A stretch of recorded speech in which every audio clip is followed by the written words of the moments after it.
Vamos meditar na palavra de Deus?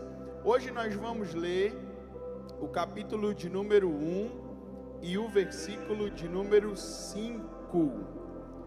Primeira carta de João, capítulo de número 1, versículo de número 5. Esta é a mensagem que ouvimos dele e que agora lhes transmitimos. Deus é luz e nele não há escuridão alguma. 1 João capítulo 1, versículo 5. Podemos dizer juntos essa frase que João colocou para nós? Deus é luz. Deus é luz e nele não há escuridão alguma. Vocês lembram de um programa, eu vou dizer assim, que passava, porque eu não sei se ainda passa, que passava na TV, sábado à tarde, que eles pegavam carros antigos, mas não era carros antigos, carros velhos, né? Às vezes carros parados, carros que não tinha mais nem pneu, não tinha mais, tudo enferrujado. Vocês já assistiram esse programa? E aí eles pegavam aquele carro e eles começavam a fazer reformas no carro, né? Alguns, eu acho que só ficava assim a parte de ferro do meio, que eu não sei dizer o nome, tá? Desculpe, me perdoe os homens aí por não saber o nome. Não sei se é chassi, acertei, ainda bem, tá vendo como eu entendo de carro? E o resto era tudo transformado, tudo mudado. E agora, quando eles apresentavam, era algo tão espetacular, não sei se vocês lembram, não sei nem se ainda passa isso, que nem existia esse tipo de carro, era um som de última geração, era algo extraordinário, eram pneus que ninguém nunca via, era uma pintura toda diferente, era um negócio extraordinário. Quando a gente olha esse exemplo de transformação, nós podemos pensar também na ação do Evangelho na vida do homem. Nós podemos usar isso como uma ilustração do que representa a obra de Deus na vida do homem. Mas eu queria que você pensasse o que é que deixou aqueles carros naquele estado. O que é que fez com que eles ficassem tão deteriorados, tão enferrujados, porque isso também acontece na vida do homem. E quando nós lemos que João diz assim, olha, essa é a mensagem que ouvimos e que agora lhes transmitimos. Deus é luz e nele não há escuridão alguma. Quando nós lemos isso, nós ficamos meio sem entender como é que Deus é luz, como é que nele não há escuridão alguma, mas a humanidade chega num estado tão deprimente, num estado tão caótico, num estado tão terrível. Eu não quero ser aqui, trazer palavras tão ruins para nós, mas se eu começar a falar sobre a realidade da humanidade hoje, eu vou precisar falar em violência, eu vou precisar falar em corrupção, e se eu quiser pegar mais pesado nisso, eu vou precisar falar sobre violência contra mulheres indefesas, e a gente começa a ficar mais triste ainda. Eu vou começar a falar sobre violência contra crianças inocentes, e a gente começa a ficar mais triste ainda. Eu vou precisar falar sobre uma corrupção que desvia dinheiro, que seria usado para a compra de equipamentos em UTIs, equipamentos essenciais para a salvação de uma vida, e alguém resolve superfaturar essa compra, comprar algo que seja defeituoso, simplesmente com a ideia de ficar rico. E a gente começa a pensar, o que aconteceu? Como é que a gente fecha essa equação? Se Deus é luz e nele não há trevas nenhuma, como a humanidade conseguiu? O que aconteceu para a humanidade chegar nessa situação? É aí onde nós percebemos, lembramos, vemos, verificamos na palavra, que essa foi uma escolha da humanidade de viver longe de Deus. Para essa palavra, para essa atuação, para essa decisão de viver longe de Deus, a Bíblia tem uma palavra, e a palavra da Bíblia para essa decisão de se afastar de Deus é o que, irmãos? Pecado. O pecado é a decisão do homem de se afastar de Deus e de viver de forma independente, de poder dizer assim, agora eu quero viver sozinho. E qual é o resultado do pecado? O resultado do pecado nós enxergamos quando nós lemos lá em Gênesis capítulo 2, versículo 17, Deus falando com Adão, dizendo assim, Adão, meu filho, eu plantei 2 árvores no jardim, uma se chama árvore da vida eterna, e a outra, Adão, é a árvore do conhecimento do bem e do mal. E aí, Adão, qual árvore você escolhe? Aí Deus diz assim para ele, no versículo 17, não coma da árvore do conhecimento do bem e do mal, porque no dia que dela comerdes, certamente morrerás. E a partir daí, surge esse tal do pecado. Já no capítulo 4, quando Deus está falando com o filho de Adão, que se chamava Caim, no versículo de número 7 também, ele diz assim, Caim, tenha cuidado, Caim, antes dele fazer aquele negócio que vocês sabem que ele fez. Deus fala com ele e diz assim, tenha cuidado, Caim, porque o pecado está à porta, à sua espera, e deseja dominá-lo, mas é você quem deve dominá-lo. E daí, o homem passou a conviver com essa realidade, que é a realidade do pecado. Quando João escreve essa carta que nós acabamos de ler, esse versículo 5, ele descreve para nós o que o pecado produz no homem, o resultado do pecado no homem. E ele escreve para a gente, no versículo de número 8, nós lemos o versículo de número 5, ele diz assim, se afirmamos que não temos pecados, enganamos a nós mesmos e não vivemos na verdade. Se a gente for pensar assim, o que o pecado produz no homem?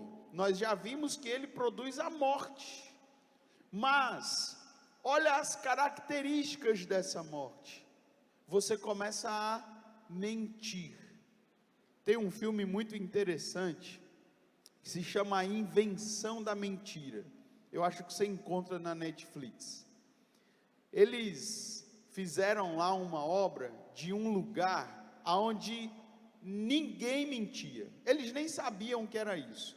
Tudo que eles falavam era verdade. A propaganda da Pepsi era assim, ó: compre Pepsi. Se não tiver Coca, compre Pepsi. Eles só falavam a verdade. E de repente, no filme, por uma mudança química, eu sei lá o que foi que eles fizeram, alguém começou a mentir. E esse filme talvez retrate um pouco do que aconteceu no Jardim do Éden. Pense comigo, antes deles comerem da árvore do conhecimento do bem e do mal, havia mentira no Jardim do Éden? Mas, quando eles comeram da árvore, que o Deus se aproximou deles para falar com eles, e o que eles fizeram? Quando Deus procurou Adão e Eva, eles se esconderam. E quando Deus perguntou a Adão: Adão, o que aconteceu? Você comeu, Adão? O que Adão fez? Deus, ali ó, a mulher que tu me destes, olha, de quem é a culpa? E quando Deus perguntou para a mulher, disse: olha, Deus, a serpente. Você já percebe a atitude mudando agora? Essa atitude que João está falando aqui no versículo 8: se afirmamos que não temos pecado, mentimos a nós mesmos e não vivemos na verdade.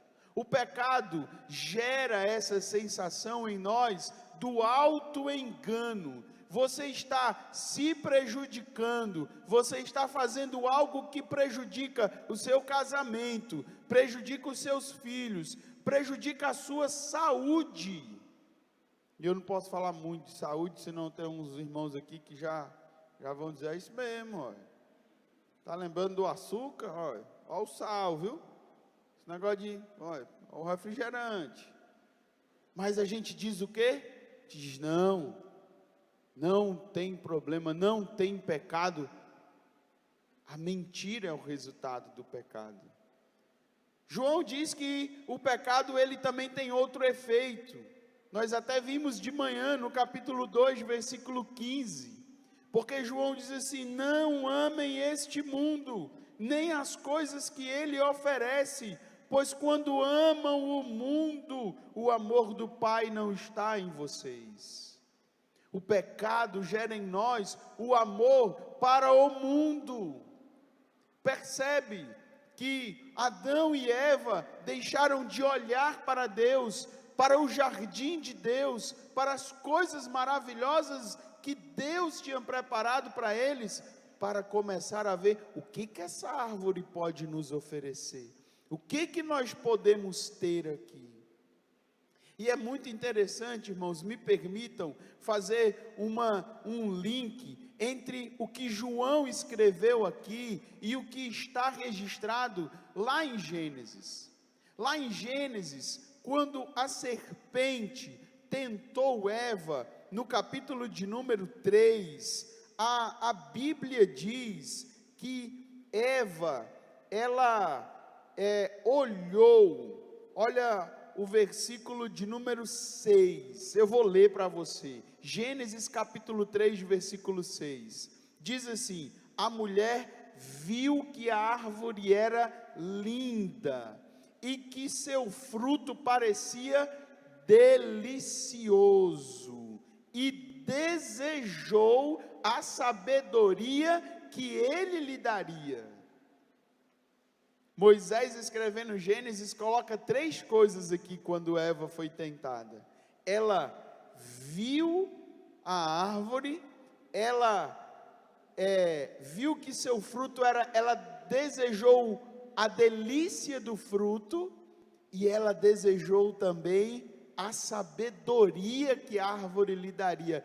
Isso foi o que levou Eva a parar de olhar para Deus. Quando nós voltamos para 1 João, no capítulo 2, no versículo de número 16, João diz assim: não amem o mundo, porque o mundo oferece apenas desejo intenso por prazer físico, oferece apenas desejo intenso por tudo que vemos e o orgulho de nossas realizações e bens.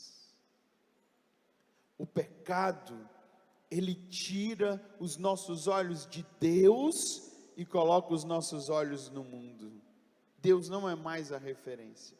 O pecado, ele também, no capítulo 3 dessa carta, João diz que o pecado é uma transgressão à lei. No versículo de número 4, João diz: quem vive no pecado transgride a lei, pois todo pecado é contrário à lei. A lei é aquela ordem, aquela decisão que foi tomada, mas para proteger. De manhã nós falávamos aqui sobre alguém que fura um sinal vermelho. Hoje na nossa cidade a gente quase não tem mais sinal, né? Agora nós estamos rodando, agora tudo na cidade é rodar, né? Mas o sinal foi criado para aquele. Quem colocou aquilo ali, viu, eu vou supor aqui, irmãos, vou tentar ser bem infantil aqui, tá? Viu que os carros estavam passando e possivelmente ninguém iria respeitar, e talvez alguém quisesse passar no mesmo momento e houvesse um acidente. Precisamos organizar isso. Vou colocar um sinal aqui que diz que esse tem que parar, aí esse aqui segue, depois esse para e o outro vem. A lei em si não é ruim, mas o pecado leva a gente a transgredir a lei. O que é que não se pode fazer? Deve ser bom, deve ser legal, deve ser algo que é espetacular. E aí o pecado vai produzindo isso em nós. Nós podemos chamar isso também de desobediência, é o resultado do pecado.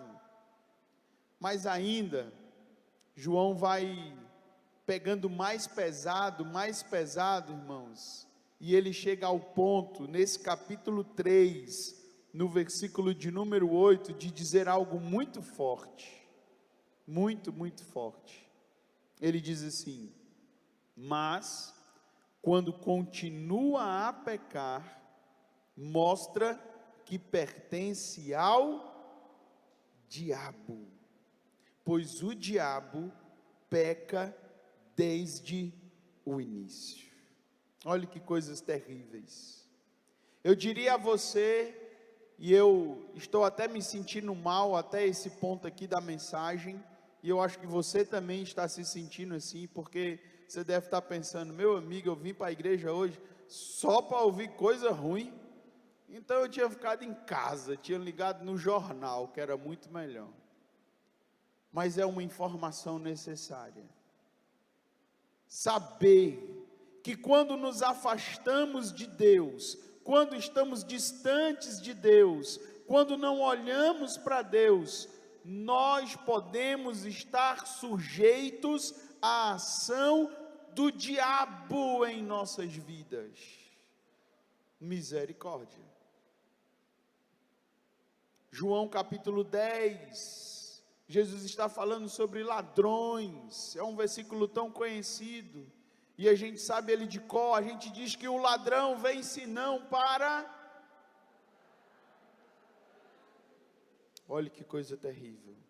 E você sabe qual é uma das artimanhas de Satanás nas nossas vidas? Fazer com que a gente diga que não tem pecados. Fazer com que a gente diga que não tem problema. Fazer com que a gente diga que não tem nada a ver, esse negócio é bom, isso aí é implicância sua. A maior estratégia de Satanás é quebrar o nosso discernimento espiritual, é fazer com que a gente deixe de ver o mal aonde tem o mal, é fazer com que a gente se engane. Paulo, escrevendo a carta aos Coríntios, diz que uma das estratégias dele é se transformar em quê, irmãos? Num anjo de luz. Mas agora nós vamos para a melhor parte, porque nós vamos agora verificar o que João diz, como Deus trata o nosso pecado, como Deus age diante do nosso pecado. E se fosse eu, desculpa irmãos, a sinceridade, se fosse eu no lugar de Deus, depois de ter feito o jardim do Éden, depois de ter suado para plantar aqueles coqueiros, para plantar aqueles pés de manga, ter botado aqueles infeliz naquele jardim, ter feito tudo de bom para eles virar as costas para mim, se fosse eu, iria dizer, sabe o que? Não vou nem dizer, irmãos, mas Deus é diferente, Deus dá uma resposta diferente. João diz que Deus é luz, e nele não há trevas nenhuma. Então olhe como o Evangelho transforma a nossa relação com o pecado. Agora irmãos, só vem coisa boa, se prepare. Capítulo 1, versículo de número 7.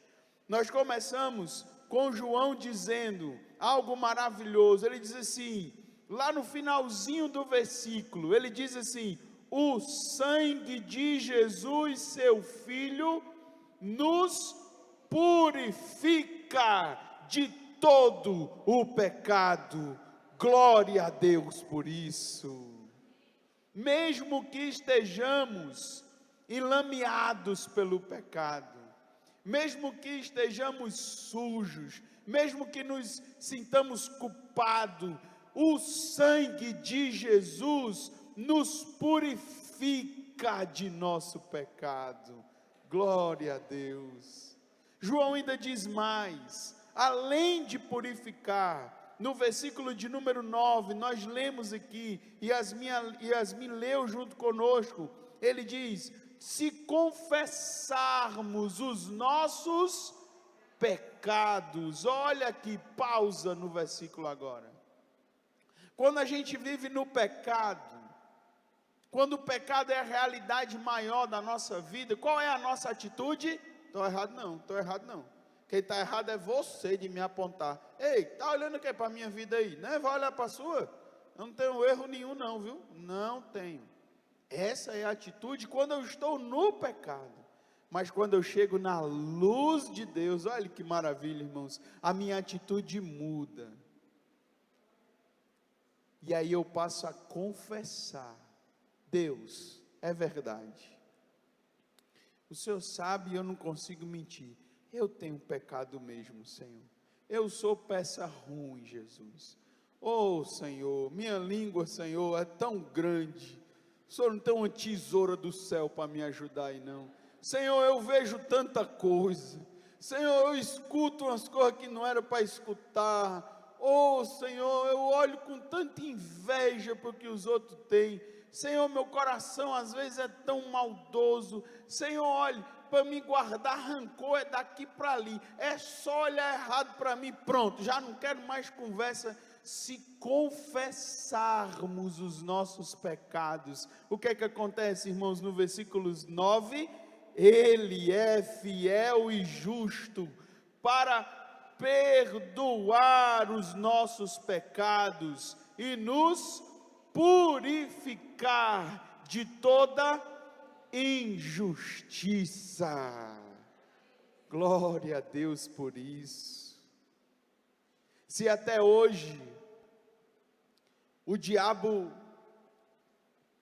ele perseguiu você por causa de algo errado que você fez, se até hoje o diabo oprimiu você, colocou culpa no seu coração, quis destruir as suas emoções, quis acabar com a sua saúde mental, com os seus relacionamentos, por algo errado que você fez, como se você estivesse arrastando um peso por toda a vida, o Evangelho tem uma boa notícia para você nessa noite.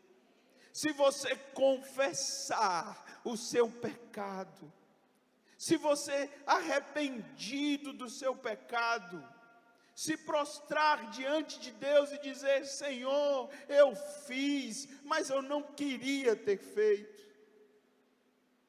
Eu vacilei, Senhor, eu entrei num caminho que eu não deveria ter entrado, eu confesso o meu erro. Se você fizer isso, querido, você vai receber algo maravilhoso. O Filho de Deus, Ele está aqui na palavra, Ele é fiel e justo para perdoar o seu pecado. Meus irmãos, eu sei o que é isso. Eu sei o que eu estou dizendo a vocês. Vocês conhecem a minha história. Aos 18 anos, criado na igreja, eu decidi sair da igreja, irmãos. E aí, meus irmãos, dos 18 até os 20 e poucos, foi uísque, Red Bull, cachaça, casa das primas, forró, e tudo que vocês pensar aí de bagaceira que tinha no meio do mundo. Mas o povo olhava para mim e eu dizia o quê? Tem pecado não. O pecado está nos seus olhos. O pecado está em você. Só que eu estava destruído.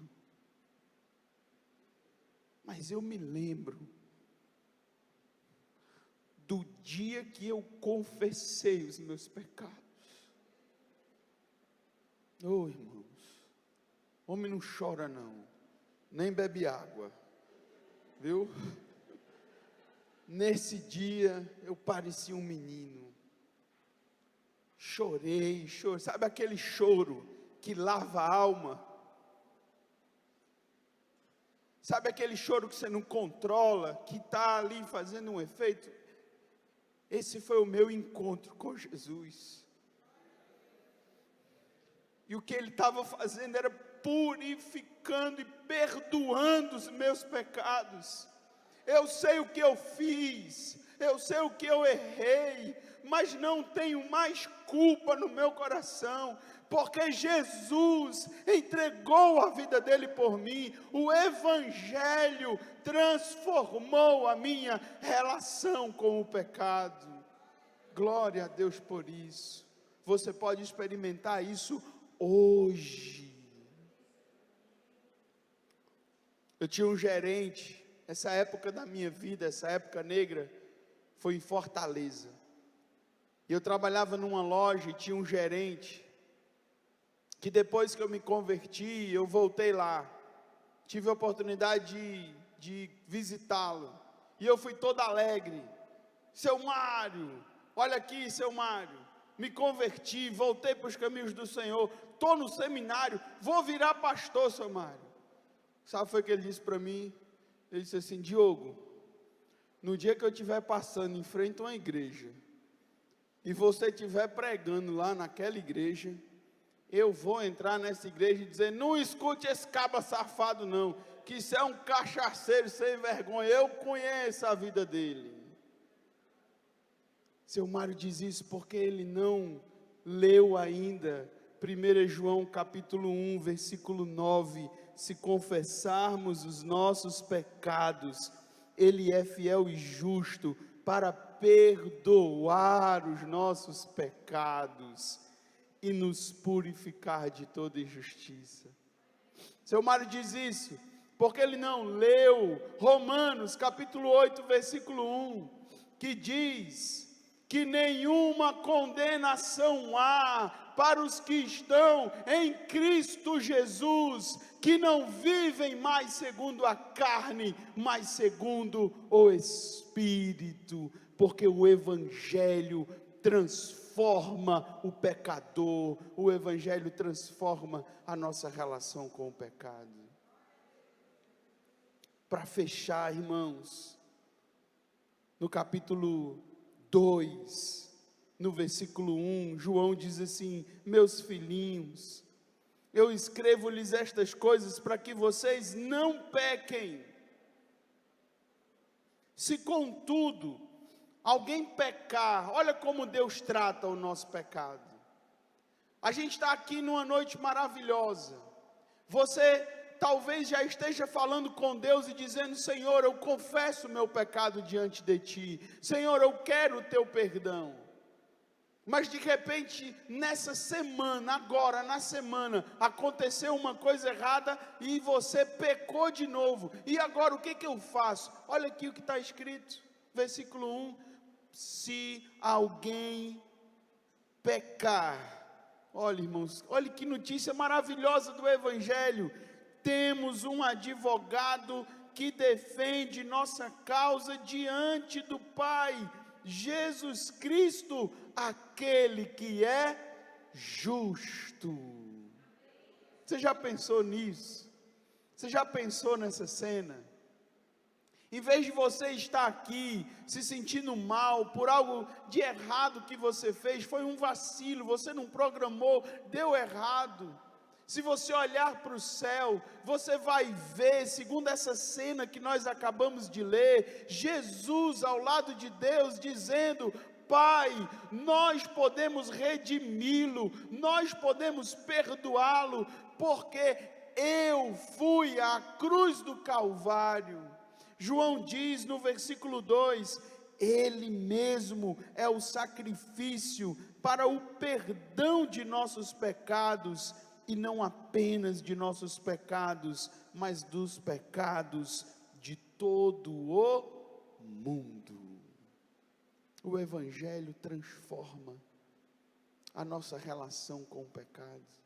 O Evangelho transforma o pecador.